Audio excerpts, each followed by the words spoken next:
We are MythVision. Welcome back to MythVision Podcast. Your host, Derek Lambert. Thank you for tuning in again.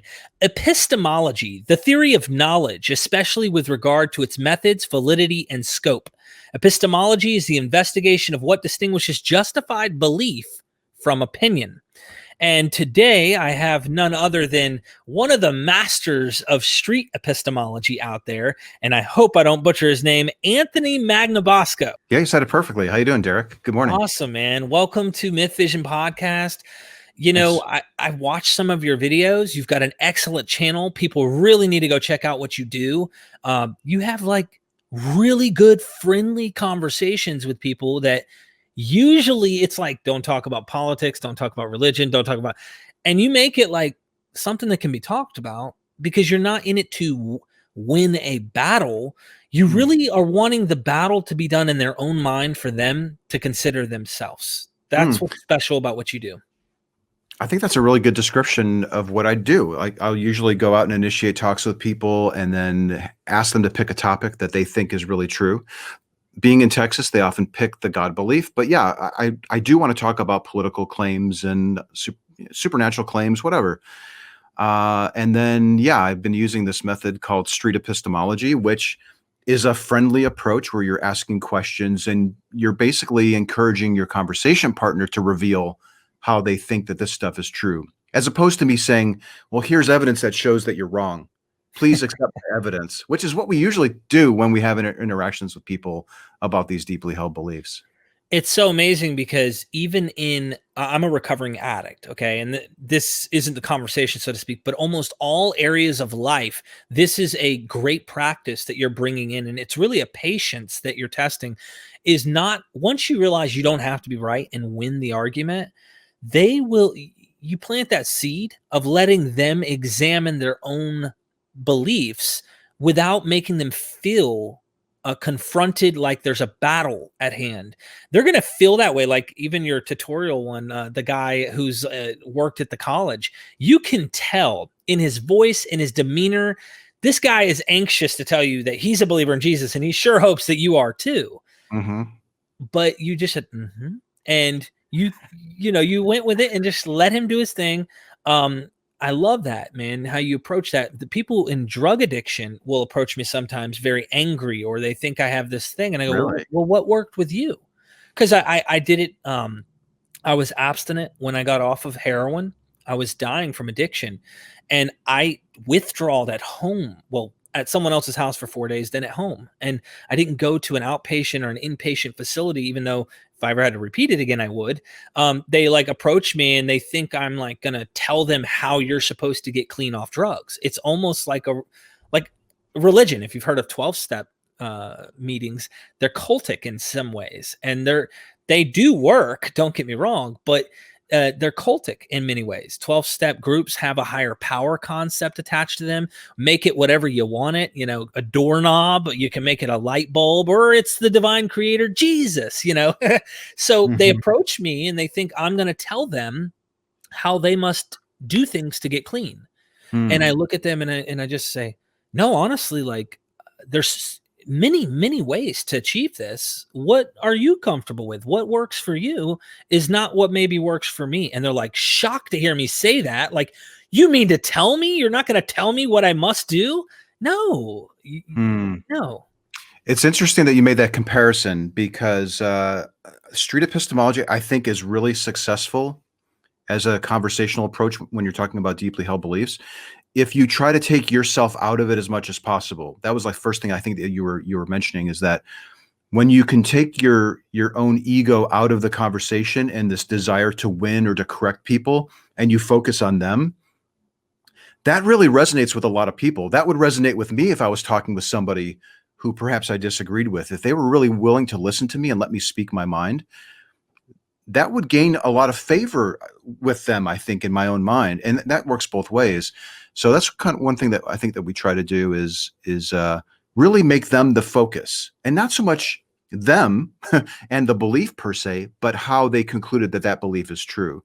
And then the other thing you mentioned this, your struggle with addiction. You may notice similarities with the approach that we do with things like motivational interviewing, which is often used with people who are struggling with addictions. This idea of, let me talk with you to figure out what's driving you to these thoughts or these behaviors. And in the process, you start to reveal things that maybe are preventing you from giving up an addiction or reflecting on a belief or even changing your mind. So there are some parallels there. And I'm glad that well, I think you're drawing that comparison. I'm not Yeah. exactly sure, but there definitely is one. Yes. I found religion and addiction to be very similar as well. Mm, Addiction comforts. There's a reason they do it. It's not, let me just destroy myself. No, no, no, no, no. There is a serious mm, comfort that comes from whatever the substance or action. It doesn't have to be a substance, because a lot of times the actions we perform release chemicals to the brain, like gambling. They're not injecting a drug. They're not smoking or sniffing, or it's gambling, and it releases the chemicals in the brain and satisfies the human. And I think that there's very core things in religion that satisfy humans, and they're content with it, even if it maybe isn't quite healthy. And I mm. think that what you're going to point out in your street epistemology is that there's a healthy way of living apart from having to have these deeply held beliefs. But how do we get them from this? I've had this question posed to me in a live with Pine Creek Doug, Aaron Raw. Like, I had a bunch of skeptics on, and they were like, if you could snap your fingers and get rid of all religion right now, like all beliefs in deities, fairies, magical, metaphysical things, et cetera, if you could do it right now, would you do it? I said no. I think most of the guys said no. I think That's Aaron my Raw was the answer. one that might say, get rid of it, but I don't know. I say no because there's a transition, a healthy way of maybe helping the person find themselves able to comfortably come to conclusions. Because when I first got clean, I'll give you an example, Anthony. I prayed to God and I said, I can't do this. This was 5 years, 3 months ago. I can't Mm, get clean without your help. That's what mhm, I said. And I prayed and I said, you got to help me do it. Well, about a year into me being clean, I realized that it was me all along. mhm, And that it mm. wasn't just me, it was the social structure that I had encompassed myself with. We're a social creature. We evolved that way. And so I recognize, and I don't even know if I believed in evolution at that time. I mean, like, that's where I was, and I realized we Mm. do have the capability. But we're rabbit trolling a little Interesting. here. So That's interesting because I do run into a lot of people who say there's no way that I could have gotten over that addiction without thinking that God was there and was holding my hand or carried me, or because I was too weak.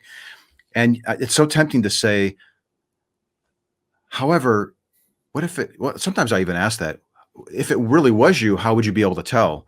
But sometimes I just want to shake people and say, but it was actually you all along. You are strong. You can do this.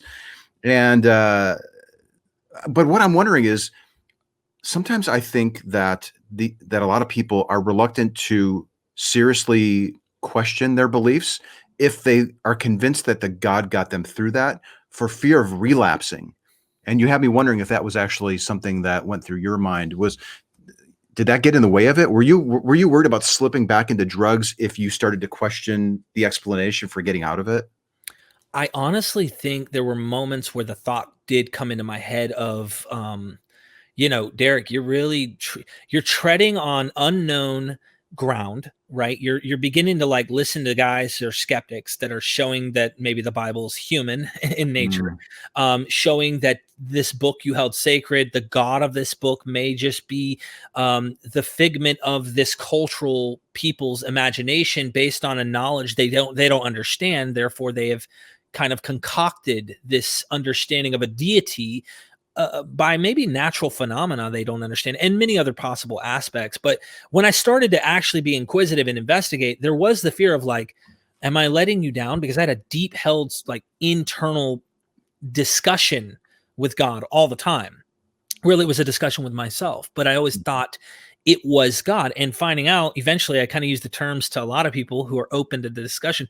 I found out that I was that God.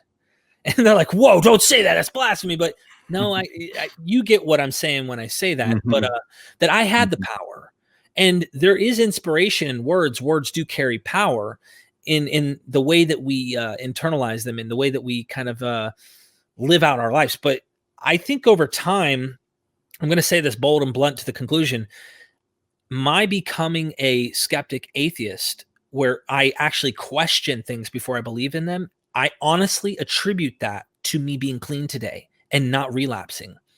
I felt a shame that there was a God watching my every move and every action, the negative thoughts, the things that I may have done, pornography, you name it. The list goes on.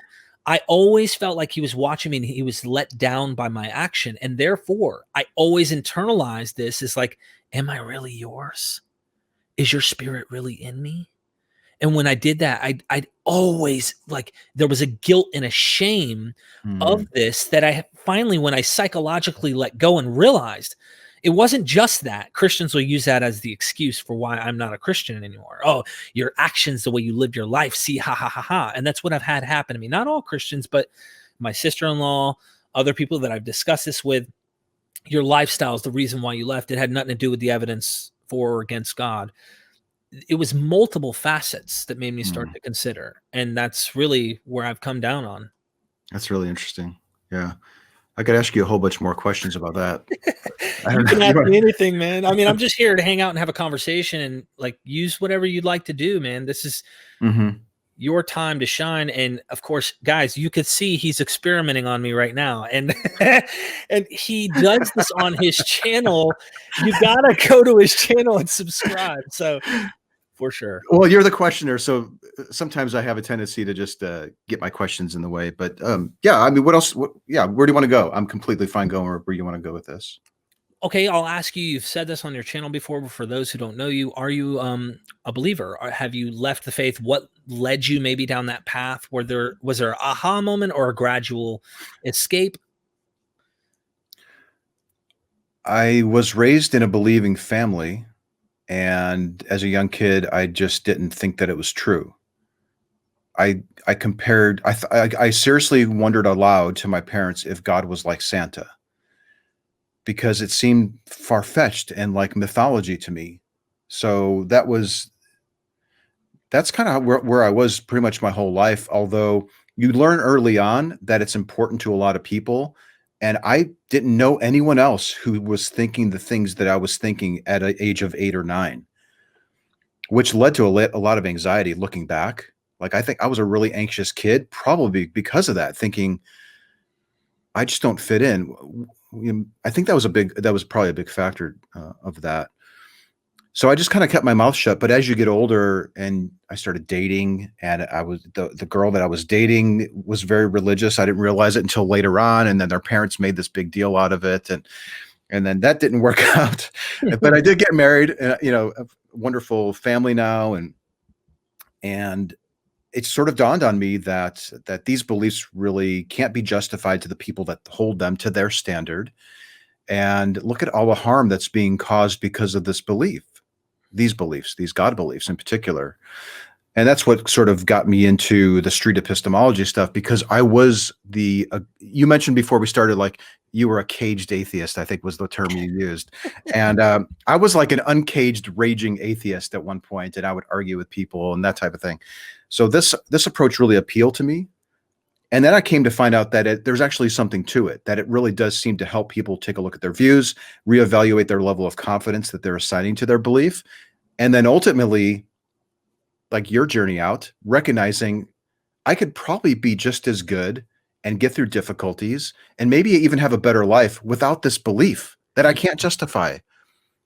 And watching that journey of people when I'm having conversations with people where I use this method, it's very inspiring. It's very motivating. It's very exciting. So I've kind of made it a point of my life to try to bring this tool to people, as many people as I possibly can before I'm gone, because I think this approach can really help humanity, not just on the God claim either, by the way, but all types of claims. I agree. I was watching your Sarah interview in the park, and you were talking to her about karma. Yeah, I remember that one. Yeah. That was a really, really, and then these are older videos, I suspect, that you've done, but I enjoyed it. 3 years ago. Yeah. I enjoyed that. It made me think, like, I'm suspecting most of your conversations end up boiling down to an emotional thing. And We're very emotional creatures. Mhm. So Yeah. uh, this is like the heart of Christianity: resurrection, death. Okay, death is the. I told my wife last night, who's the biggest enemy in the Bible? She goes, the devil. I said, Mm. or Satan. I'm like, Well, now, in the case of karma, it's justice. There's a sense of justice that I think people want. right, A lot of people who think that karma is real, when you get down to it, they oftentimes feel that they've wronged people or that they've been wronged, and they like this idea of some sort of karmic justice, making sure that everything's balanced out. So I think you're right. Like there's these psychological underpinnings to these views, right. and people don't realize it until you engage with them in a respectful way where you make them the focus, like we talked about before, and actually have them reveal their reasons. And yeah, when it gets down to it, they usually can't justify those reasons. They have poor methods, and it's usually meeting a psychological need.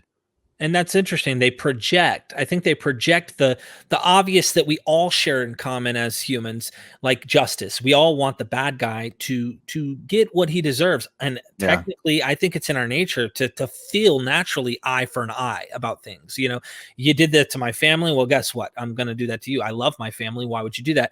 So if it doesn't happen to them, they pray, they hope, they project. Oh, it's bound to happen.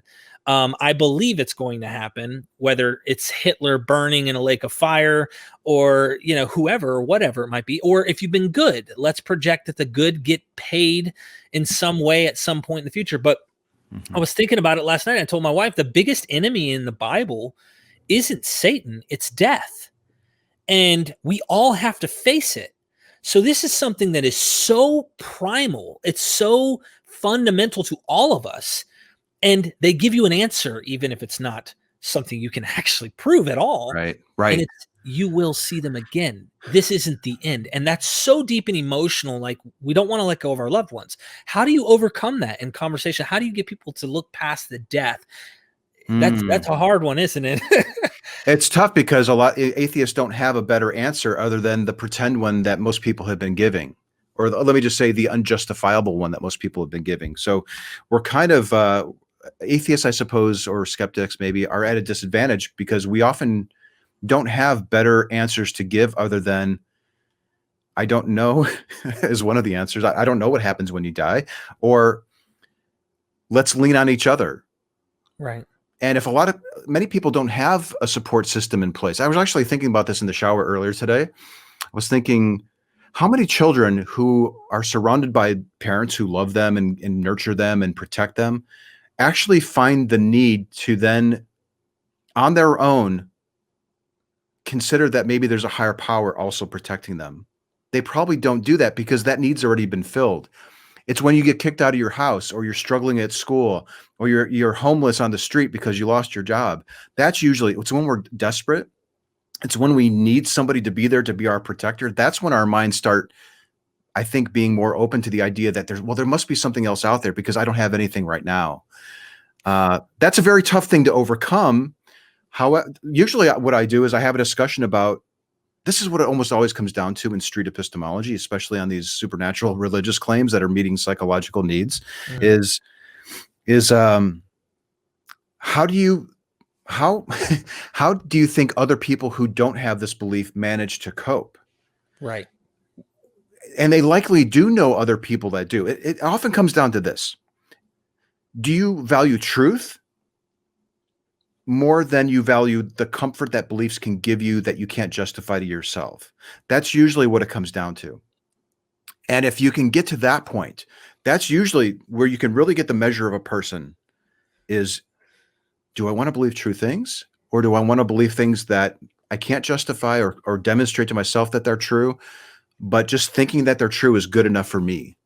Right. That's usually the first part of that. And then the second part of that is, well, you have a dialogue with them. You explore how other people who value truth over comfort manage to cope. Do you know anybody like that? If you decided to one day be that person, how do you think that you would get there? Can you walk me through your steps? So there's a lot of ways that you can recognize that this is an issue, evaluate where the person is on that scale between truth and comfort, and then have them themselves map out the steps to get to that end goal if that's where they're willing to go. That's the other part too, is they need to be willing to get there. There's not much that I can say to Yes. convince them. You do a fantastic job of that. And that's what I think really drew me into your channel. I think that no matter who it is and what it is, the the journey, if you would, the internal journey in oneself has to happen for them. They have to do it. You can show them there's the bridge. I know it's Mhm. scary. I know it's swinging. I understand that you don't have all the answers. You're kind of concerned what's going to happen. Is the bridge going to break? Is there really something on the other side? Which I'm using the bridge because you did a video with the bridge and you and the guy recently. I do notice that you're flipping the usage of the bridge, but that's cool. Just go with it. I love it. Yeah, and that bridge, what I'm saying is there's life on the other side, and you're worried like what's going to happen? Is this bridge going to fall and I'm going to end up in the lake of fire? What is this unknown territory? And we have so many fantastic beliefs, but the person that needs to take that journey, you're allowing them to do the work. You're not like many atheists. Yeah. It's cool. It's great information out there that you can hear atheists that do this, and they're more like warriors attacking and battling. And what instead of you're doing is you're saying, listen, I'm a human, you're a human, and I want you to know as a human, I love you no matter what. I want you to know that. Like, I seriously, sincerely want what's best for you. And at the end of the day, I don't care what you believe, what you think. I just want to like maybe help you see something that no one showed me. I eventually found this out, and you can take it or leave it. And at the end of the day, you can say, I'm not listening to anything this guy has to say, or you know what? This led me to a better life, and I'm glad that I took that path. For me, it led me to a better life. I feel more freedom. I can create my own destiny in a sense. Destiny has a power. What does that word mean? It's got meaning to a lot of people. But what I mean is like, I can make myself what I want to make myself be. And no higher above me thing has to tell me, the psychological deity has to tell me how and which way I must go. No, I think the confines of our civilization and society automatically already make those decisions for us. If not, I'd probably have slaves, just like everyone else in the society, if we didn't get past and beyond these social structures of slavery and such that the Bible is totally thumbs upping. It's like, and I'm using the Bible because that's where I came from, but I challenge many faiths and consider all these ideas. I just like what you do. You carry them by the hand and you say, are you willing to travel? Really, you don't even carry them by the hand. You say, are you willing in your own mind to go there? And I'm going to guide you and just ask you to take yourself through it. Yeah. What steps would you use to get there if that's where you actually wanted to go? And here's the best kept secret, I think, is that, and I think you've touched on this, that life seems to be better when you don't have to pretend that something is true or act as if it's true, even though you deep down recognize that you can't justify it to yourself. It's a more honest life to admit that I just can't justify it, so I'm not going to think that it's true, and I'm not going to behave in a way that because I think that it's true. So my behaviors are even different. And there've been some recent surveys of people that have decided that it's more important for them to believe things that are true than things that give them comfort that may not be true. That their lives actually are better in the long run, that they're reporting happier lives. There's a video on my channel. What is it called? How we let go. Yeah, that's a really good video. It's built on some statistics and it's like a cartoon type of thing. Life can get better if you're willing to question it. And sometimes that initial journey can be difficult. You can lose friends, community, a job, maybe even. You might have to rebuild. It's not easy if you're already in it. Like finding your way out of it can be difficult and even painful. However, once you get through that and then you look back, most people report that life is actually better for them. Yeah, I'm 100% on board. I can think of an example, and maybe you can elaborate, of something like that has nothing to do with God. A spouse is cheating on someone. Right. Okay. There you go. Do you really want to know or not? Part of me doesn't want to know because it's going to hurt. Yeah, it's going to be painful. You have to move out and hire a truck and explain it, sit down your kids and explain it to them and then rebuild and date. But then, maybe you actually find somebody who you trust and you have a more real relationship with. Or another example, if you don't go through all those hoops, is try to go to counseling and see if the partner's willing to build the trust, or if you're willing to build the trust back with them. I Mm, personally have gone through this. So this is, I have no shame in my game, in my life, and what I have. Like, me and my wife have both done each other wrong. We've had to yeah. build our trust back. And there was a fear, a big fear of, can I even trust the woman, or her trusting me? I'm worse than her, just in case anyone's asking. I've done more dirt than my wife, so I must be honest. But I'm going to say, like, that is so deep, and it's nothing to do with God. But it's something that's scary, but I'm glad I know. I'm so glad I know, because we can fix it, or I can steer my life in the direction I know I need to go, which I was able to fix it. I went to a medical counselor. I sought professional help. I spoke to people who helped me work on myself. And a lot of times, you know what they do? They don't tell you, all right, go home and fix your wife and tell your wife how wrong she is. No, these counselors are saying, look at yourself. Let's talk about you. Yeah. And the healing starts inside yourself. So that same healing can happen for people who've been trapped in cults for a very long time. I've been doing a lot of ex-Jehovah's Witness interviews. I'm trying to get Mike Render and Leah Remini from Scientology show. They were Scientologists. I'm trying to get other people to come on and interview them on their cult experience, the pros, the cons, and go from there. Oh, I don't know if you're interested. I'm noticing a huge, maybe it's just the algorithm, but on TikTok, there's a huge ex-Mormon community. So if you're looking for people, that would be a great place to go. And maybe there's an equivalent ex-Jehovah's Witness community there. I'm not sure. Let me write that down. Here, just write it to me after. Ex-Mormon, ex-Jehovah's Witness might be on there, but ex-Mormon. Yeah. Okay. Definitely. Let me ask you this. A lot of people that probably watch my show love my show because I don't confront them on those epistemological beliefs that they might have. A lot of people go, yeah, Jesus is mythology, but they go and they believe Yahweh, or they believe, Allah, or they might have a strange new agey type of belief. Yeah, all these are mythologies, but the divine source, I can close my eyes and imagine, like the divine source that's above it all. My wife seems to have something like this kind of belief. We had a talk last night, and she said, I told her what biggest enemy in the Bible, death, and realizing Jesus's words were, "He who believes me, or if you believe in me, you will never die." Those are comforting words. If you don't want to die, you got to believe in Jesus. Well, shoot, let me do that. Leap of faith, as they call it. Believing in Jesus, things I can't see, but, I'm going to believe it anyway. And that's the definition I mean there. But she says, why would you want to take that away from them? That's what my wife said to me last night. She said that, you know. What are your thoughts? Yeah, that comes up a lot, especially if you're an atheist activism. I suppose that comes up a lot. Why do you care? Why do you care what other people think? Why do you want to get involved? Why do you want to take away a deeply held belief? That is a question that I think each person should probably probably ask themselves and try to answer. My response to that is that it's fairly evident that the beliefs that we're holding and acting out on have the potential to harm other people, particularly if they can't be supported by good evidence. And that's what these beliefs seem to be. We see people holding services in the middle of a pandemic and encouraging elderly people to meet without masks on because of God or something like that. That's one example, and may not even be the best example, but I would imagine we could probably think of 20 or 30 if we sat down to make a list. Right. That's my motivation, is that I think the more people who are running around with beliefs that they can justify to themselves and to other people by using reliable methodologies and good evidence, the better it is for humanity. However, there are a lot of people that they are on that.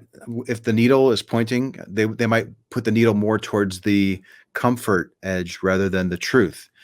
Now, you can have discussions about why they decided that that's where their needle is pointing. And it may dawn on them that, you know what, actually, I think I really do value truth more. In fact, this reminds me of a talk that I had with a woman named Maritza, 2 talks. The first talk was about truth. She initially said, hey, comfort's more important to me. By the end of a 20-minute talk, she realized that no, truth was more important to her. It wasn't because I convinced her that truth was more important.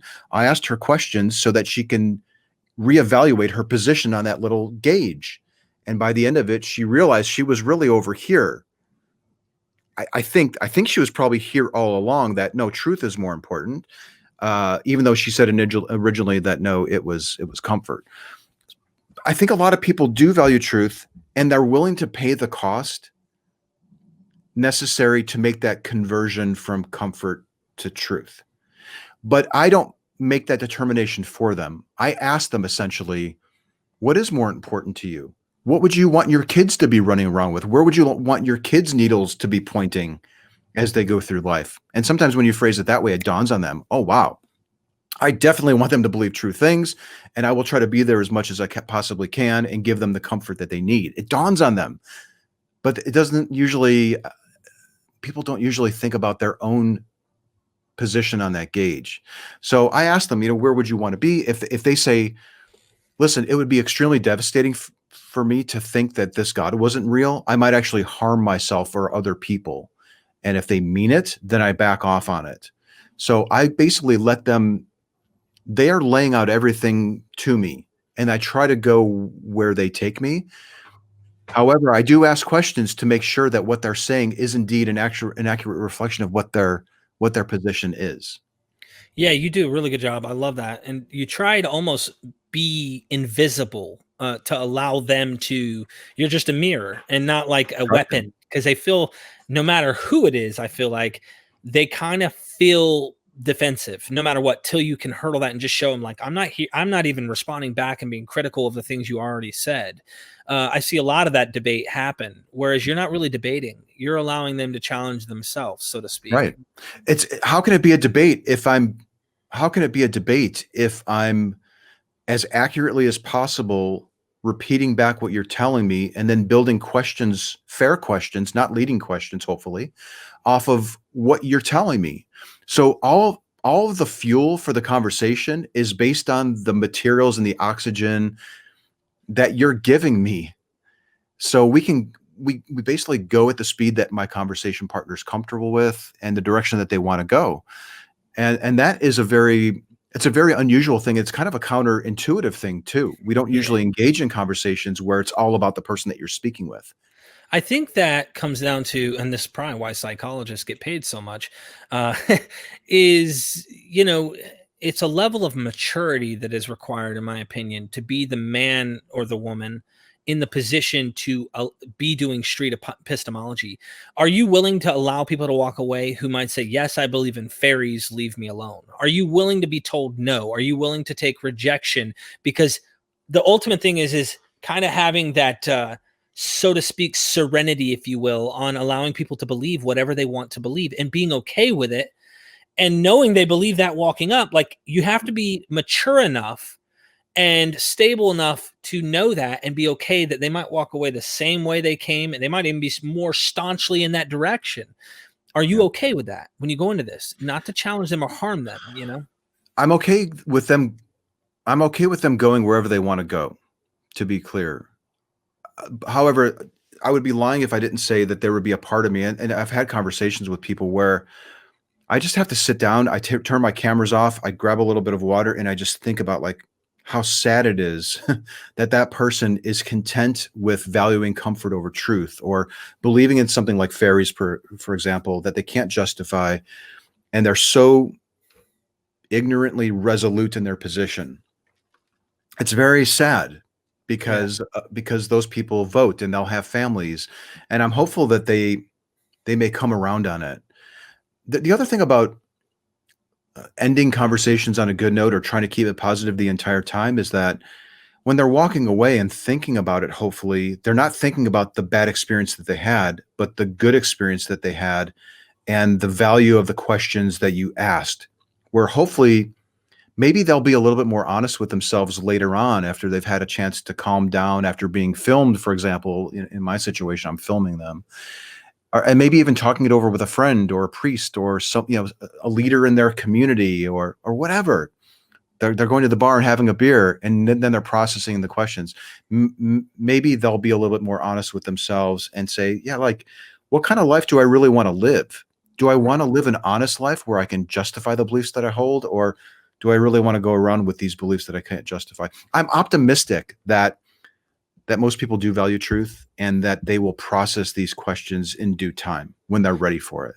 Let me ask you a good one then. In light of that last statement, you said a good statement there. People value truth. Deep down, everybody really values truth, but they want to be comfortable at the same time. They don't want to be uncomfortable without, they want the truth, but it's like that famous movie, You Can't Handle the Truth. Okay.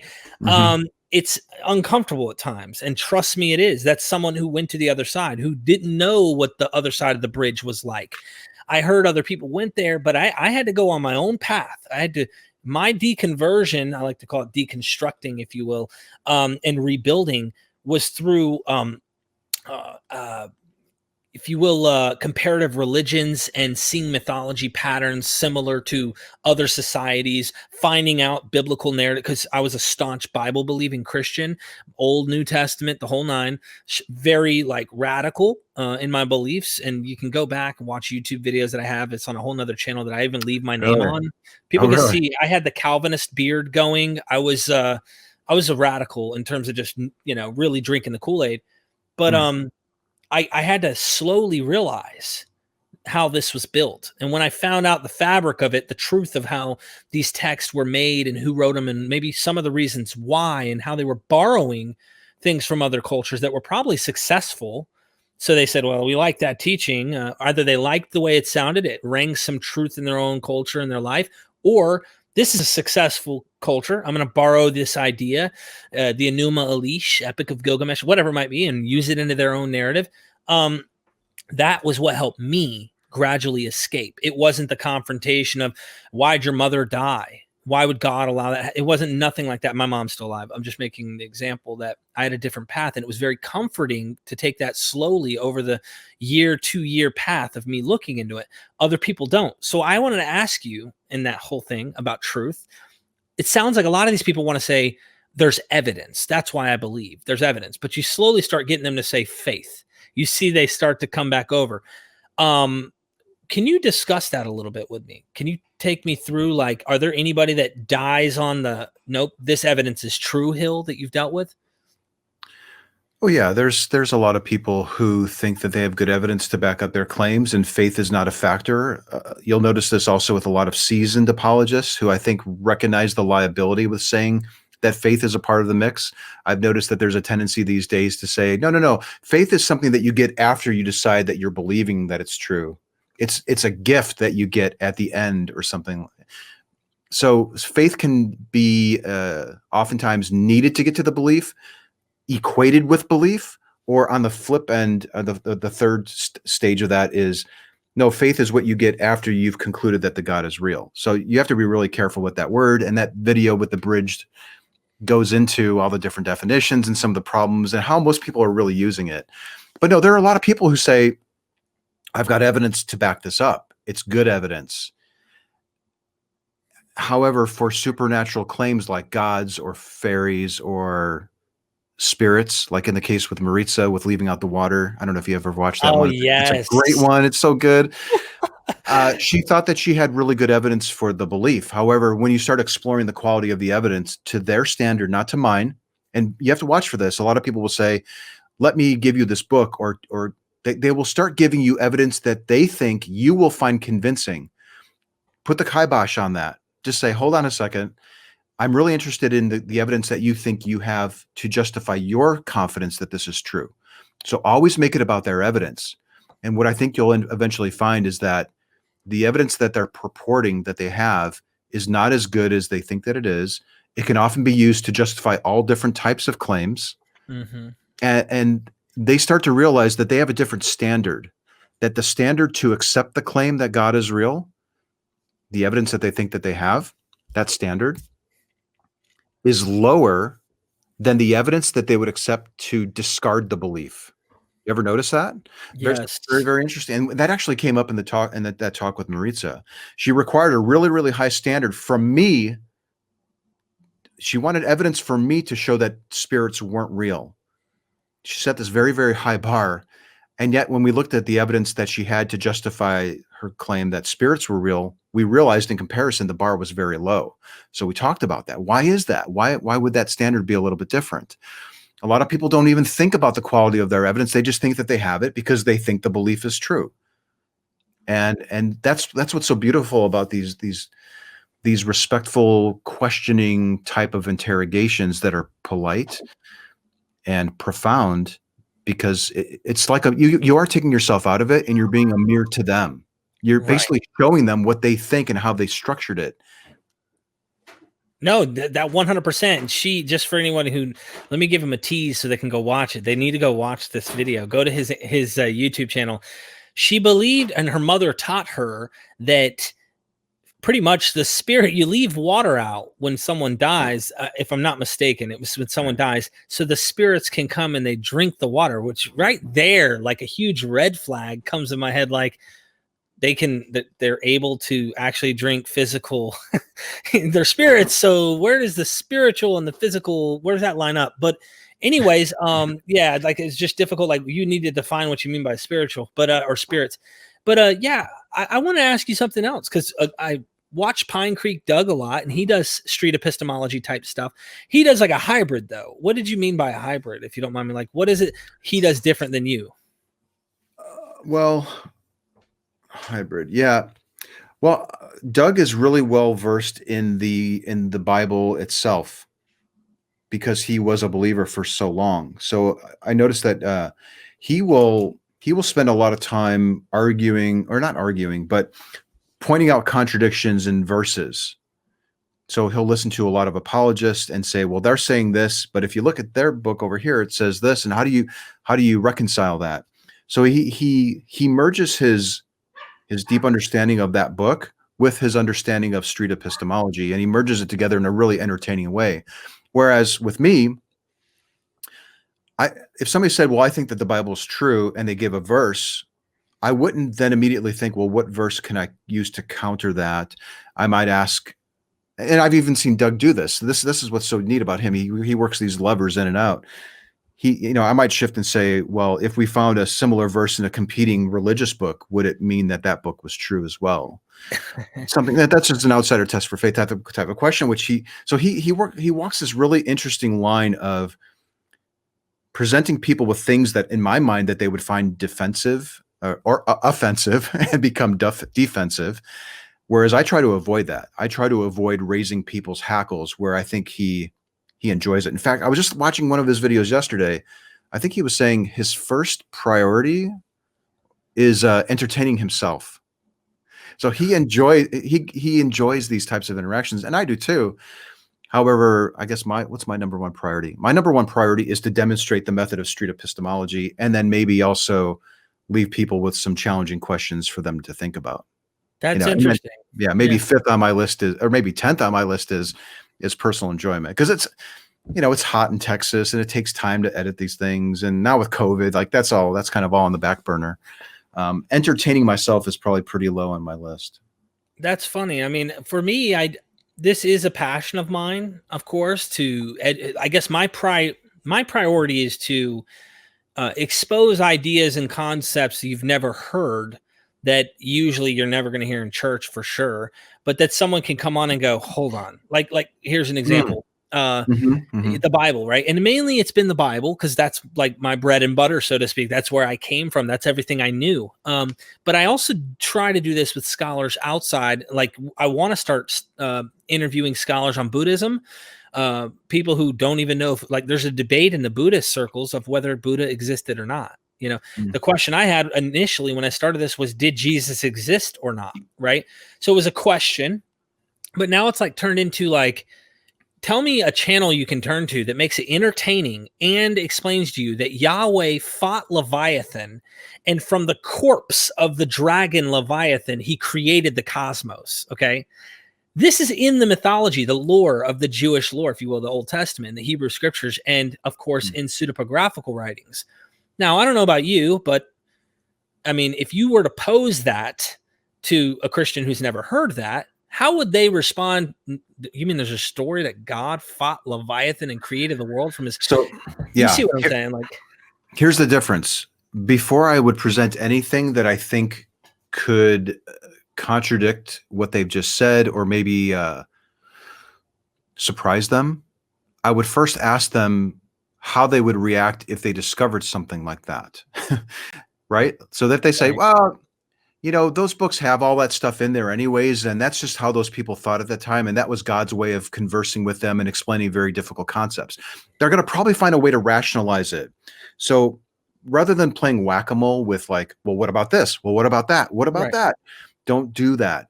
Ask them what's propping up their views and what they would have to see to lower their confidence and their certainty that it's true. So you're always working within their language, within their word usage, within their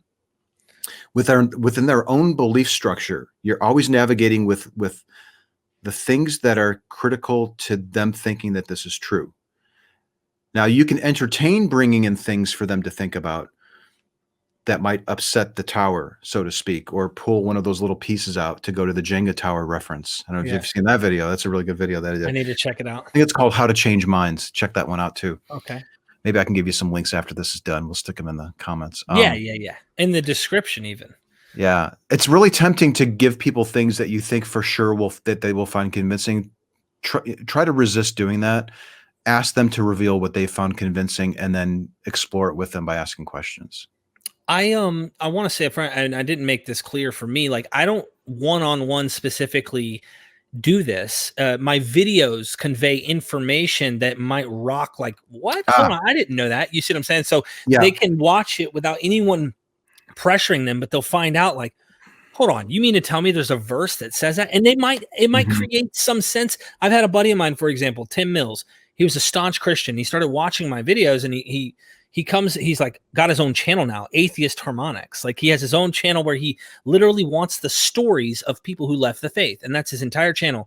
He said, Derek, what I did when you started showing all of these different things, I couldn't help but start to question, like, is this really true? Yeah. Yeah. The key part there is that you were showing this on your YouTube channel for people when they were ready for it and they were prepared and they were sitting down under a blanket with their cup of coffee, their AirPods in or whatever. Right. And then they were watching that content where they weren't the focus of it. And that I think makes a huge difference. The problem is that if somebody were to watch that video and say, that's what I'm going to use that the next time I argue with my uncle about Jesus. And for sure, I find that so compelling. And the way that Derek explained it was so great. I'm going to use it with them. You're probably not going to have the same result as somebody passively watching it. That seems to be the case. So I wouldn't want to discourage you from keep doing that because you're reaching people who are happening across it. The problem is when you think that all I need to do is give that to somebody the next time I have a one-on-one conversation with them, and then they're going to find that convincing. Right. No, you might get lucky. You may get lucky.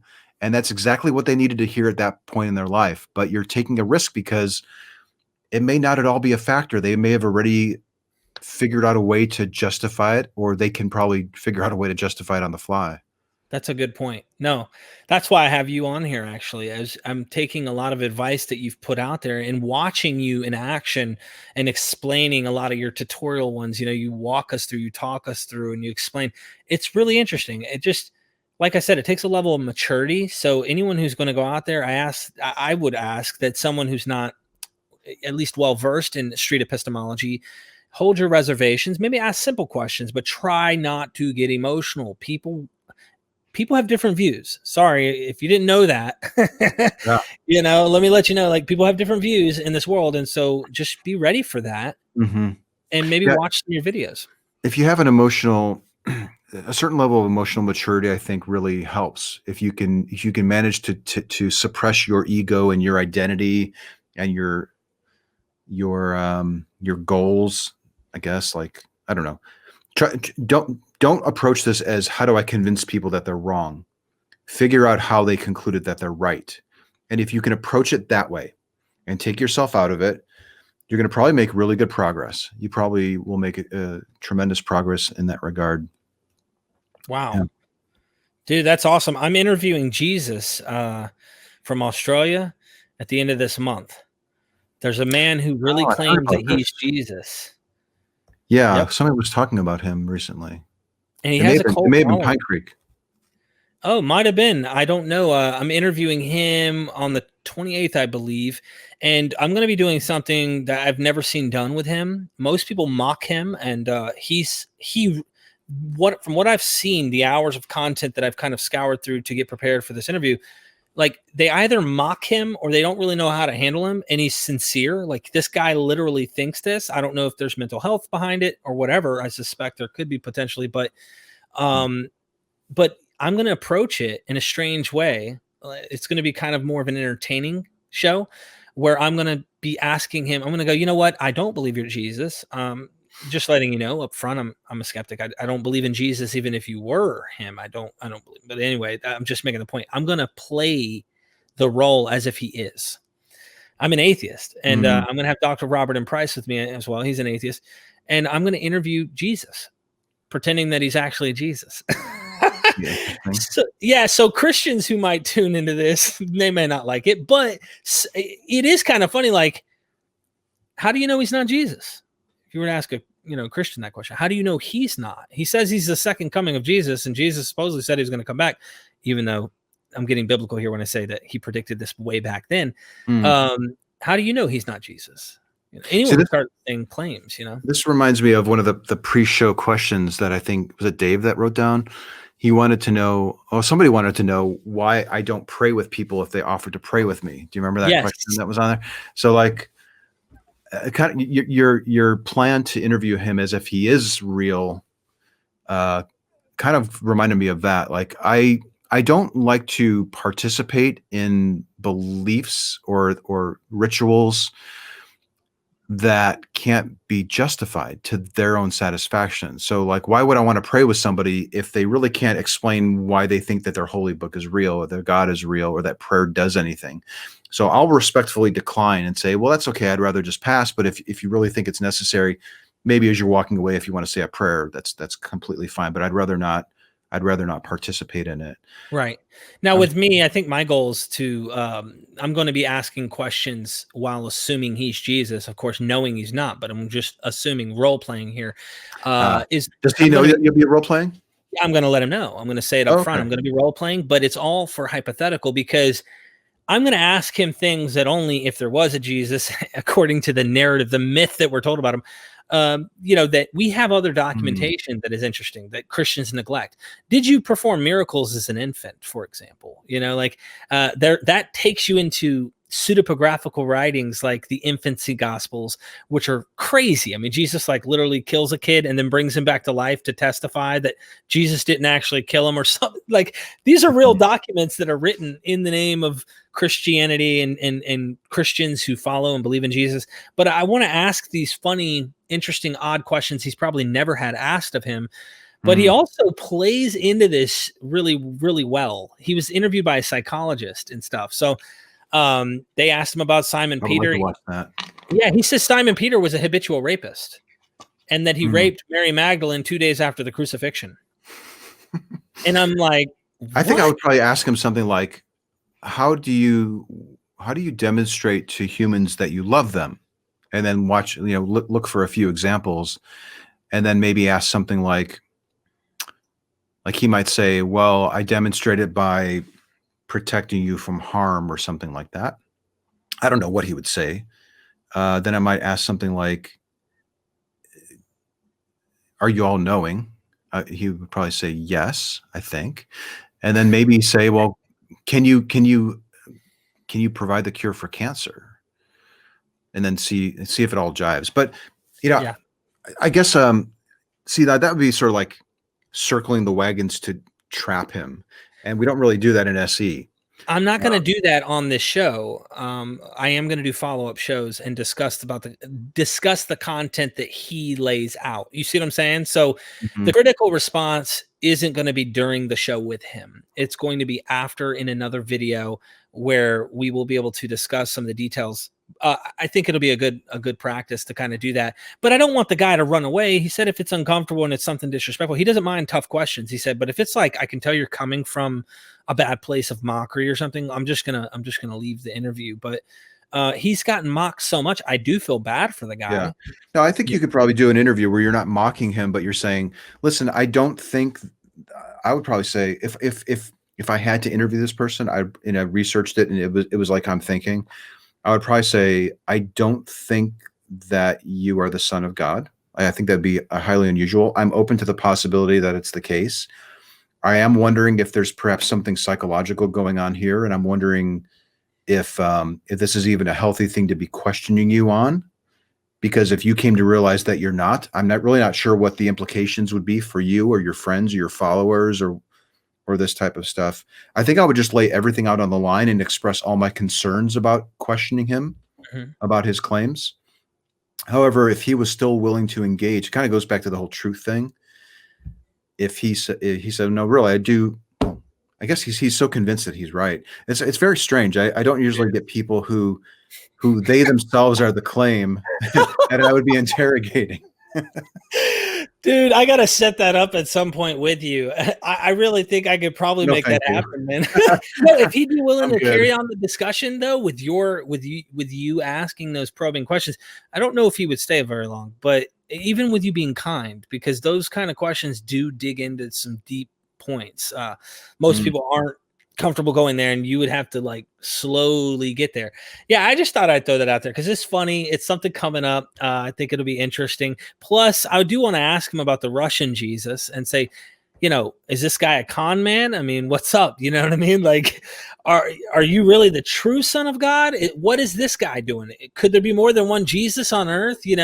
I'm going to ask questions that are kind of like that and be kind and allow him to say them without being critical, and just keep going into new examples, questions, and things, and then do a follow-up critical show later on at some point where I'm able to dissect and say, okay, let's play the clip and let's discuss the matter and go into some interesting stuff. And maybe he'll say some things that you might be shocked of, like that you wouldn't expect him to answer. It'll be interesting just to hear. Yeah, it sounds like a fascinating interview, to be honest. I have to say, I'm going to watch that when it comes out. Thank you, man. Well, look, if there was anything you'd want to say to people right now, mostly skeptics that watch my show, some are believers, of course. They believe in whatever it is. Maybe it's the Jewish God. They might be Muslims. They really enjoy our show because we give a lot of content. We don't really press these matters as often, even though I personally love what you do, what Doug does. You guys, in the street epistemology, you got such a great channel loaded with material. And it really looks into the personal life. That's why I like the cameras are there. You're very sensitive to the people. I really recommend they go check it. What would you say to the people who are watching this right now? Well, thank you for inviting me on your show. Like I said at the start, I'm always looking for avenues to introduce people to these concepts to, because it seems like it's a really good way and productive way, albeit counterintuitive way, of helping people take another look at their views and then have that internal dialogue to say, can I really be so sure that that's true? And that has implications for the belief. It has implications for their actions, which have implications for society. So if you are at all concerned about what's happening in the world today, QAnon, religious evangelicalism, dogmatism, people entrenched in deeply held views, and if you're beating your head against the wall, wondering, how do I get through to people? How do I help people? Then I think the street epistemology approach is appealing. It's not that hard to learn, but it is challenging to take your ego out of it and make it about them. But if you have the emotional intelligence, if you have the determination to try it and to do it, then I think you're gonna find that you're gonna have much more productive conversations with the people that you're speaking with. And it also, in turn, I think changes you. It starts to change you as a practitioner. You tend to be a little bit more empathetic and understanding and willing to entertain ideas that just sound so absurd. It's a better thing for humanity if you learn this approach. And yeah, please check out the videos. We have a Discord server where you can go and you can engage with people from around the world who are using this approach with different cultures. Where you're working on a self-directed training course. You mentioned the tutorial videos. Those are a little dated. Yeah. We've learned so much since then. And we have a team that's putting together a course that you'll be able to go and learn building rapport or establishing the claim, the ethics side of it, how to end the conversation on a productive note, those types of things. It's all going to be covered. So we've been hammering at this for about 6 years, 7 years, and there's nothing stopping us. It's going to just keep getting better. We appreciate criticisms and concerns because we take them seriously and we try to address them. And this thing is moving forward progressively. and I'm excited to see where it goes. So thank you for having me on. I'm glad to be part of it. I appreciate you allowing me to interview you, of course. And really, this is really a fascinating deep dive conversation into a lot of facets that we could break apart and do specific shows on. But Yeah, yeah, I want everyone to know. Go down in the description. All his links will be down there, you guys. You can check it out. He's got the Facebook page. Go like it. He's got. You've got, of course, the YouTube channel, the Discord. There's various links there. You can go help support what he's doing. I'm sure there's ways of doing that as well. And I got one more question for you, if you don't of mind. course. Yeah, go ahead. Christopher Hitchens, his Mhm. method, all right, is radically different than what you're doing here. And I wanted to say, like, I Mhm. love Christopher Hitchens. I love what he does, what he says in so many ways. However, and he's just an example. You know, Richard Dawkins, other people, they're examples. But the problem with that approach is when you have faiths like Christianity that literally thrive off persecution, they take that damaging context that is being spoken of by these people who are they are knowledgeable, they know what they're talking about, and they're on point with the reality, but they use it kind of like a hammer in a way to really try and chisel away at people's faith. They take that as I'm being persecuted, and it only makes them a lot of times more strengthened in their faith. Mhm. Do you have a comment you like to make about guys like that, the hardcore atheists? Yeah, it's funny. It's funny you mentioned that because we recently did a review video of the first of a two-part series of the Four Horsemen. I'm sure you've watched that video where Dennett and Harris and Dawkins and Hitchens are sitting down and they're discussing things, and 3 or 4 people who are into street epistemology reviewed that, and we talked about the benefits of the approach. But I think back then, when was that filmed? I want to say that was 2005 or 2007 or something. I don't know if they were even aware of the concerns that we have today about driving people deeper into their views or giving them evidence that they may just tentatively accept it, but it doesn't affect their attitude towards the belief. That seems to be the latest research that the backfire effect is showing. They may not have even just been aware that that was problematic. A lot of them, I think, they're academics. And I think back then the mentality was we just need to ridicule these views, expose them for how silly they are, show how the verses don't make sense in these holy books. And that's going to resonate with people. And it does. We talked about that earlier. If you're watching that video or you're watching a Hitchens video, you're going to probably find it pretty compelling if you're passively watching it. The problem is adopting that strategy in those one-on-one conversations. And that's the disconnect that I think was probably missing, that a lot of atheists watched that and said, oh, that's what I need to do. That's the best advice from the leaders in this movement. And what we found, and what street epistemology is the remedy to, is that there's a better way of engaging with people initially. You may eventually find that, oh, now they're ready for this more caustic, in your face, combating versus approach. But you're taking a risk if you start with that. So my recommendation is to learn SE, learn street epistemology. Think of it as like foreplay, conversational foreplay, before you actually get to the aggressive, I'll drop a Doug word, coitus. Ooh, Yeah. okay, okay. So yeah, just try to meet them where they're at, use this approach, and then I think you're going to find that it will greatly improve the conversations that you're having, as well as you as a practitioner.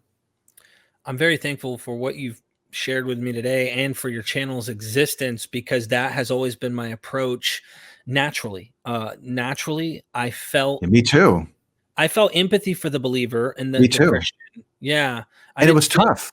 yeah. Yeah, like you see these very well-esteemed people advocating for approach that conflicted with the approach that I naturally would have done. That's why SE appealed to me so much, because it was more in line with how I wanted to approach it. But all the examples that were out there at that time, up until about 2012, 2013, when the SE stuff started coming about, I think there may have been some more benign, natural, normal example, like respectful examples. But that was pretty much all that we saw out there as atheists. And I think that also had the potential of scaring away people who may have been considering atheism if that's all they saw that was out there. Yeah. And some of the we can go on and on, but some of Yeah. the examples that atheists have given, like you said, only confirm what the Christians are already assuming. The devil's gotten into him. Look at how he's treated. That's evil. That's Right. mean. And their Yes. minds are playing tricks on themselves to thinking because Mhm. Christopher Hitchens or Richard Dawkins was so rude to that person or this way. That's a mean spirit. The spirit of love is fruitfulness, this, that. And it's like, well, when Yep. you show the fruits of the spirit, the way they understand it, and you're an atheist and you're approaching them that way, it's like, Exactly. well, hold on. They're no different than me. And they just, so that's why I really appreciate what you do, because the empathy is there.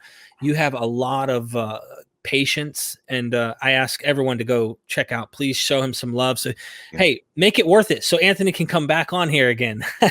I would love to come back on your show maybe after your talk with the man who claims that he's Jesus. We can talk about it perhaps. Let's do it, man. Thank you so much, guys. Go show him some support. Show us some support. You guys, I love you. And never forget, please, we are MythVision.